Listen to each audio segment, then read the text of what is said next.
മോനെ, നിനക്ക് എന്ത് പ്രശ്നം വന്നാലും ഈ അമ്മാവൻട്ടാ, നീ സങ്കടപ്പെടണ്ടാ. നിനക്ക് വേണ്ടി 50 ലക്ഷം അമ്മാവൻ കൊണ്ടുവന്നിരിക്കുന്നത്. കൊണ്ടുപോടാ, നിന്റെ പ്രശ്നങ്ങൾ തീർക്കടാ. ഒരു മിനിറ്റ്, അതങ്ങ് വാങ്ങിക്കടാ, ബാക്കി കൂടി ഉണ്ടാക്കിയാൽ മതിയല്ലോ. അപ്പൊ അവളെ ആര് കിട്ടും? നീ കിട്ടും? ഇവള് സമ്മതിക്കുവാണെങ്കിൽ അവളെ കൂടി ഞാൻ കെട്ടാം. ഏതായാലും ജീവിതം കട്ടപ്പുറത്താ, എന്നാ പിന്നെ ബഹുഭാരനായിട്ട് അങ്ങ് പോവാലോ. മതിയടാ, ഈ കല്യാണ പ്രശ്നം സോൾവ് ചെയ്തില്ലെങ്കിൽ കുഴപ്പമാവും. ഞാനിപ്പോ വരാം. അമ്മാവനൊന്നും വന്നേ. എന്താ ഞാൻ പറഞ്ഞത് തന്നെയാ എന്റെ മോനും പറയാൻ പോകുന്നത്. ഞങ്ങളെ നാത്തൂന്റെ തരം ആൾക്കാരല്ല, കുടുംബക്കാരാ. 25 കൊല്ലം കൊണ്ട് ആങ്ങളെ എനിക്കറിയാം. കൂടെ കിടക്കുന്നവർക്കല്ലേ രാപ്പനി അറിയൂ. നിനക്ക് എത്ര തന്തണ്ടാ നായെ? മാന്യന്മാരെ വീട്ടിൽ വിളിച്ചു വരുത്തി അവമാനിക്കാടാ തെണ്ടി. അവന് ഭ്രാന്ത. എവിടെയെങ്കിലും കൊണ്ട് ഈ ചങ്ങലക്കിട്. എന്റെ വീട്ടിൽ വന്ന് ഭാര്യയോടും മോളോടും കാലു പിടിച്ച് കെഞ്ചി പറഞ്ഞത് ഏതോ തെറ്റിദ്ധാരണയുടെ പുറത്താണത്രേ. അവൻ എന്റെ പണവും വേണ്ട, കല്യാണവും വേണ്ട അത്രേ. വേണ്ട വേണ്ട, ഇറങ്ങടി. നമുക്ക് ഈ ചെറ്റളായിട്ടുള്ള ഒരു ബന്ധവും വേണ്ട. പോ.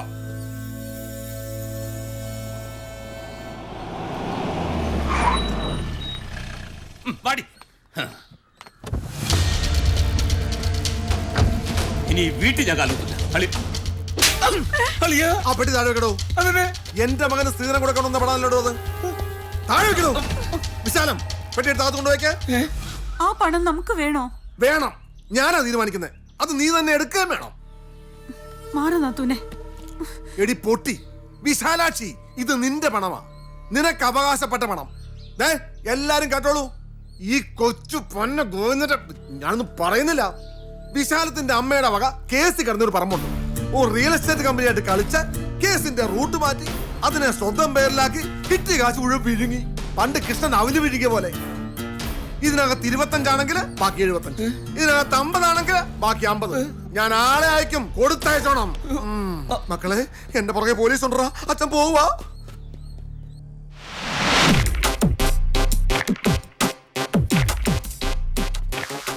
അന്നത്തെ കാറിന്റെ അതേ മോഡൽ അല്ലേ? അതും 72 മോഡലായിരുന്നു. ആ മോഡലൊക്കെ അത് തന്നെ, പക്ഷെ കളർ വേറെയല്ലേ? കളർ മാറ്റാൻ എവറസ്റ്റ് കീഴടക്കേണ്ട കാര്യമൊന്നുമില്ലല്ലോ. പെയിന്റും ബ്രഷും ഉണ്ടെങ്കിൽ ഒറ്റ രാത്രി കൊണ്ട് മാറ്റാം. അത് കറക്റ്റ്.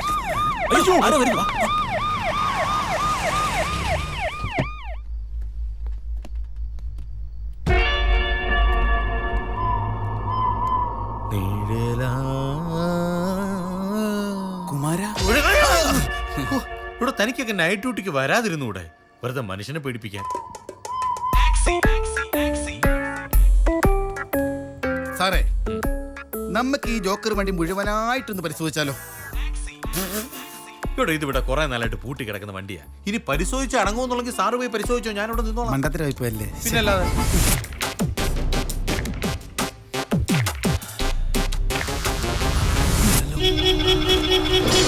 അയ്യോ സാറേ, പ്രേതം ഓടിക്കോ! അയ്യോ പ്രേതം ഓടിക്കോ! ഇനിയിപ്പോ എന്ത്? പറഞ്ഞത് കേട്ടില്ലേ? ഓടിക്കോളാൻ. എന്നാ വിട്ടോ.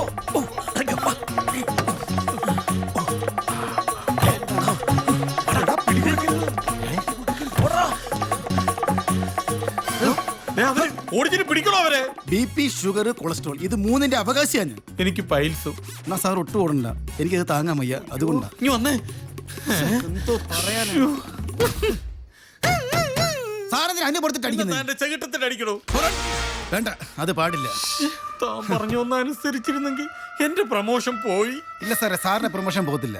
സാറിന് പ്രൊമോഷൻ കിട്ടും. ആണോ? Depromotion. കുറച്ചുകൂടെ ആഞ്ഞ് ശ്രമിച്ചാൽ ഡിസ്മിസൽ.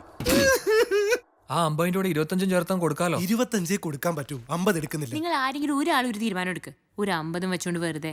ഞാൻ എന്തായാലും എന്റെ ഡാഡിയോട് പറഞ്ഞ് എന്റെ ഷെയർ വാങ്ങി കുറച്ചെങ്കിലും ജാനയ്ക്ക് കൊടുക്കാൻ പോവാ. അപ്പൊ നിന്നെ കിട്ടുന്ന ഡവറി കൊടുക്കണ്ടേ? എന്നെ കേട്ടാ നിനക്ക് ഡൗറി വേണോ? വേണോടാ. അല്ല, എങ്കിൽ കേട്ട് ഇപ്പൊ ഇവിടെ വെച്ച് നിൽക്കും. ഇങ്ങനെയാണ് കാര്യങ്ങൾ പോകുന്നെങ്കിൽ നിന്റെ കെട്ട് മാത്രല്ല എല്ലാ കെട്ടും നിൽക്കും. നമ്മളുമായിട്ട് ഡീലുള്ള എല്ലാരെയും ഞാൻ വിളിച്ചു. ആ ജോസ് പറഞ്ഞത് 3 മാസത്തെ സമയാ. 25 വരെ ഞാൻ ചോദിച്ചു.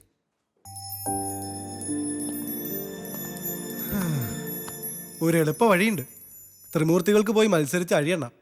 ജയിലിൽ ഈ ടീം ഒന്നായിരിക്കണം. അക്കാര്യം ഡാഡി ഇത് തുടങ്ങുമ്പോഴേ പറഞ്ഞതാ. 3 prisoners. ജാനകി, ഹായ്. നിങ്ങൾ ഈ രഹസ്യമായിട്ട് ആലോചിക്കുന്ന കാര്യം എന്താന്ന് എനിക്കറിയാം. അല്ല, ആരെയും ബുദ്ധിമുട്ടിക്കുന്നൊന്നും ഞാൻ ചോദിക്കുന്നില്ല. പിന്നെ പണത്തിന്റെ കണക്ക് പറയുന്നത് അല്പം പതുക്കെ ആയേക്കൊള്ളാം. നിങ്ങളുടെ തർക്കം കേൾക്കാൻ വെളിയിൽ ക്യൂ നിൽക്കുക. അല്ലെങ്കിൽ തന്നെ കാശ് മുഴുവൻ എവിടെ നിന്ന് അടിച്ചു മാറ്റിയതാന്നാ പറയുന്നത്. നാട്ടുകാർ പറയുന്നതാ കേട്ടോ. എനിക്കിനി കൺട്രോൾ ചെയ്യാൻ പറ്റില്ല. ഞാൻ സത്യം എടാ സാജ, അതാ ഞാനും പറയുന്നേ. നിന്റെ വീട്ടിൽ ചെന്ന് രൂപ എടുത്ത് അവളുടെ വീട്ടിൽ കൊണ്ടുപോയി കൊടുത്തിട്ട് പറയാം. ആ പൈസ എടുക്കുന്നതിൽ ഒരു തെറ്റുമില്ല. അത് നിന്റെ അമ്മയ്ക്ക് അവകാശപ്പെട്ട തന്നെയല്ലേ? ശരി, നിങ്ങൾ നിൽക്ക്, ഞാൻ പോയി എടുത്തോണ്ട് വരാം. അമ്മേ, അമ്മേ, അമ്മയ്ക്ക് ഇതെന്ത് പറ്റി? അച്ഛനെ പോലീസ് പിടിച്ചോ? എങ്കിൽ വേണ്ടിയില്ലായിരുന്നല്ലോ. അങ്ങനെയെങ്കിലും ഒരു സമാധാനം ഉണ്ടായേനെ. എന്താ മോളെ, എന്തെങ്കിലും പ്രശ്നമുണ്ടോ? സവിതേച്ചിയും ഭർത്താവും വന്നിരുന്നു.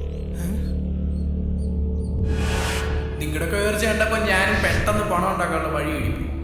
ഇപ്പൊ കൈ കാശൊന്നുമില്ല. ഇനി മുടക്കിയ പണം തിരിച്ചു വരണം, അല്ലെങ്കിൽ എവിടെന്നെങ്കിലും കാക്കണം. അപ്പൊ പോയി, ആകാശം പോയി. അവര് വന്നപ്പോ അമ്മയ്ക്ക് ഒന്ന് ഫോൺ ചെയ്തുകൂടായിരുന്നോ?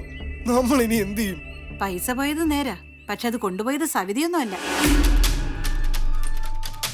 1 മണിക്കൂർ മുമ്പ് വന്നിരുന്നെങ്കിൽ നല്ലൊരു കളരിപ്പയറ്റ് ഇവിടെ കാണാമായിരുന്നു.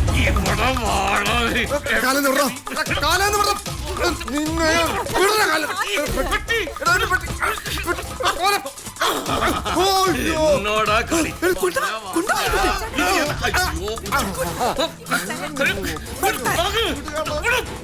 25 വർഷം രാവും പകലും ഇല്ലാതെ ഉറപ്പൊഴിച്ച് കടം വാങ്ങിയും പലിശ കൊടുത്തും കേസ് നടത്തുണ്ടാക്കിയ പണം ഇതങ്ങനെ ആർക്കും വിട്ടുകൊടുക്കില്ലടാ.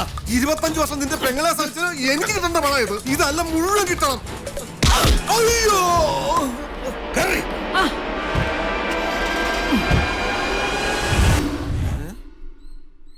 എന്നിട്ട് അച്ഛൻ എവിടെ പോയി? അവിടെയും കണ്ടൊരു പോലീസ് വണ്ടിയുടെ ഹോൺ കെട്ടെന്നും പറഞ്ഞ് ഇടികൊണ്ട് വയ്യെങ്കിൽ എടുത്തിയാടി ഓടി.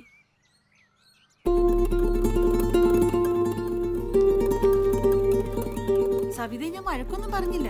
കൊച്ചെന്റെ കാലി വീണ് കുറെ കരഞ്ഞു, മാപ്പെന്നൊക്കെ പറഞ്ഞു. 3-4 മാസം ഒരു ചെക്കൻ്റെ കൂടെ കഴിഞ്ഞ പെണ്ണിനോട് അവനെ കളഞ്ഞിട്ട് വാടിയെന്ന് പറയണത് ശരിയാണോ? ഇനി എന്ത് ചെയ്യും? ജാനകിയോട് എല്ലാം പറയാം. എനിക്ക് വയ്യ, നിങ്ങൾ പറഞ്ഞോളൂ. ഒരുപാട് പ്രധാനപ്പെട്ട കാര്യങ്ങൾ പറയാനുണ്ട്, അത്യാവശ്യമായിട്ട് കാണണം. അതൊന്ന് ഓഫീസിൽ വെച്ച് വേണ്ട എന്നൊക്കെ പറഞ്ഞ് വിളിപ്പിച്ചിട്ട് 3 പേരും മത്സരിച്ച് മൗനവ്രതം എടുക്കാണോ? ആരെങ്കിലും എന്തെങ്കിലും ഒന്ന് പറ, അല്ലെങ്കിൽ എവിടെയെങ്കിലും കൊണ്ടുപോയി നല്ലൊരു കാപ്പിയെങ്കിലും വാങ്ങിത്താ. ജാനു, എല്ലാം പറയേണ്ട സാജന, പക്ഷെ അവനത് പറയാൻ മടിയാ. അതൊക്കെ വെറുതെ പറയുന്നതാ. ഓരോ മെസ്സേജും കാണണം. ഭയങ്കര റൊമാൻറ്റിക്കാ. ഒരു പെണ്ണിനെ ലൈനാക്കി വെച്ചിട്ട് അവളെ കല്യാണം കഴിക്കാൻ പോകാന്ന് പറയാൻ എന്തിനാ മടി? എങ്കിൽ പറയണ്ട, സാജനും പറയണ്ട, മറ്റു 2 മൂർത്തികളും പറയണ്ട. ആ കുട്ടി ഇന്നലെ എന്നെ വിളിച്ചിരുന്നു. സാജന്റെ ആ പഴയ നളിനി എല്ലാ പ്രശ്നങ്ങളും സോൾവ് ചെയ്തെന്നും ആ കുട്ടി എന്നോട് പറഞ്ഞു. ജാനകി, ഞങ്ങൾ പറയാൻ വന്ന അതല്ല. എന്റെ വീട്ടിലെ പ്രശ്നമല്ലേ? ആ കാശ് എനിക്ക് കിട്ടുമെന്ന് തോന്നുന്നില്ല. അത് കിട്ടിയവരതുകൊണ്ട് സുഖമായി ജീവിക്കട്ടെ. ഇപ്പോൾ എൻ്റെ വീട്ടിലെ ഏറ്റവും വലിയ പ്രതീക്ഷ എന്ന് പറയുന്നത് എൻ്റെ വിവാഹമാണ്. ഒരുപാട് പണമുള്ള ഒരു മനുഷ്യന് കൂടിയുള്ള ജീവിതം, അതൊരു പക്ഷേ എൻ്റെ കുടുംബത്തിന് വലിയൊരു സഹായമാവും. അത് മാത്രം മതി.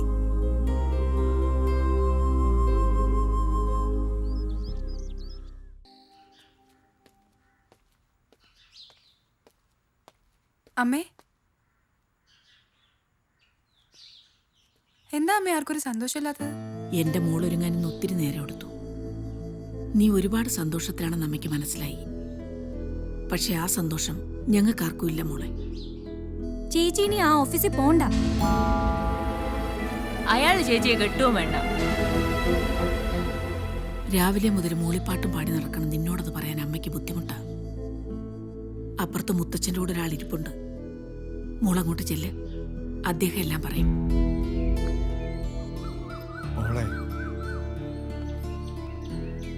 ഇദ്ദേഹം ചില കാര്യങ്ങളൊക്കെ എന്നോട് പറഞ്ഞു. അതൊന്നും സത്യമാവരുത് എന്നാണ് ഞാൻ ആഗ്രഹിക്കുന്നത്. പക്ഷേ സത്യമാണ് മോളെ, എല്ലാം സത്യമാണ്. നിങ്ങൾ വിറ്റ വീടും പറമ്പും വാങ്ങിയത് എൻ്റെ മകളാണ്.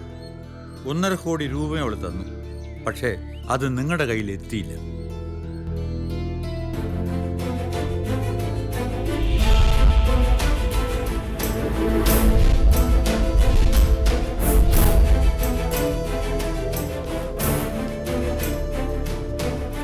എല്ലാം ഒപ്പിട്ടെങ്കിൽ വന്നോളൂ. സബ് രജിസ്ട്രാർ പോകാൻ ധൃതി കൂട്ടുന്നു. എന്നാ അമ്മാവനും ചേച്ചിയും ചെന്നോളൂ. പണം വാങ്ങിയില്ല. ദാ മൊത്തം കാശ് ഇതിലുണ്ട്. ഇതിനെ എണ്ണിയൊക്കെ നോക്കണ്ടേ? ഞാൻ വാങ്ങിച്ചു വെച്ചോളാം, നിങ്ങൾ പോയിക്കോ. മാഡം കൂടി അകത്തേക്ക് ചെല്ലണം. വാങ്ങുന്നവരും വിൽക്കുന്നവരും വേണമല്ലോ.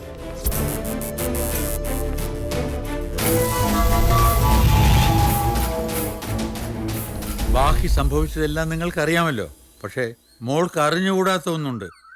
നിങ്ങളുടെ പണം ചെന്നെത്തിയത് മോൾ ജോലി ചെയ്യുന്ന സ്ഥാപനത്തിലേക്കാണ്. അങ്ങനെ പറയുന്നതല്ല ശരി.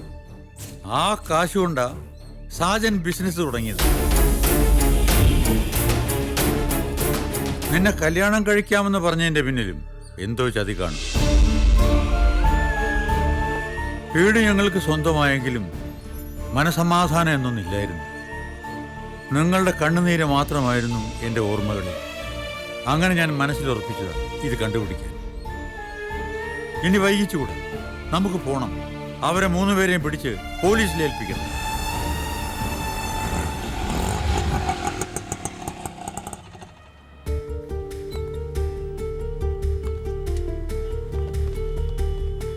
ഇന്നെന്താ ഓഫീസ് അവധിയാണ്? ഇന്നല്ല സാറേ, 2 ദിവസമായിട്ട് പ്രശ്നങ്ങളാണ്. ഈ 3 പിള്ളേര് ശരിയല്ലെന്നാ ഇപ്പൊ ആളുകൾ പറയുന്നത്. പൈസ എവിടെന്നോ പിടിച്ചു പറിച്ചതാണെന്നോ കട്ടതാണെന്നോ ഒക്കെ കേൾക്കുന്നത്. ഇന്നലെ വക്കീലന്മാരും പിന്നെ ആരൊക്കെയോ. ഞാൻ പുറത്തുള്ള ആളല്ലേ, അതുകൊണ്ട് വ്യക്തമായി ഒന്നും മനസ്സിലായില്ല. അകത്തെ ജോലിക്കാര് പറഞ്ഞതിന്ന് മനസ്സിലായത് കമ്പനി പൂട്ടിയെന്നാണ്.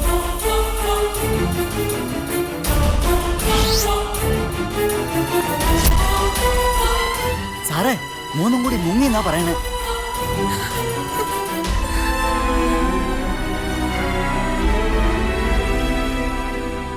വന്നു.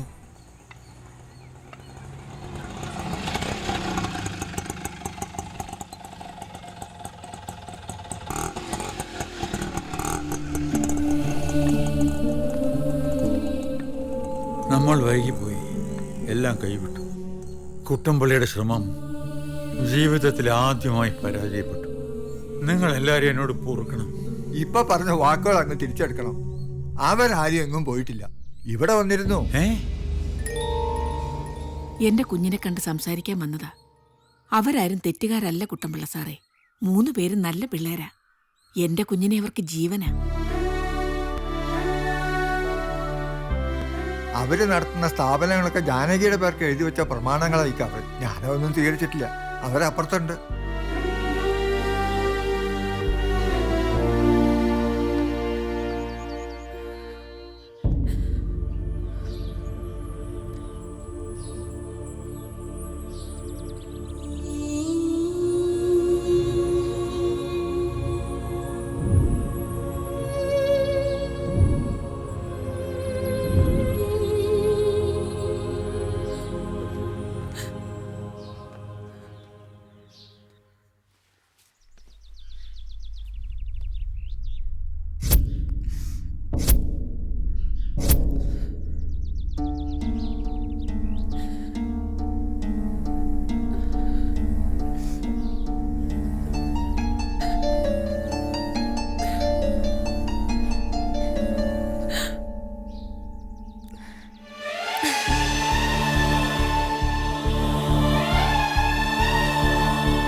പാട്. കുയിലിന്റെ പാട്ട് കേട്ടോ. ഇതെന്തോടാ ഈ പാട്ടിലടാ നമ്മൾ 2 പേരും കുഴി ചടിച്ചത്.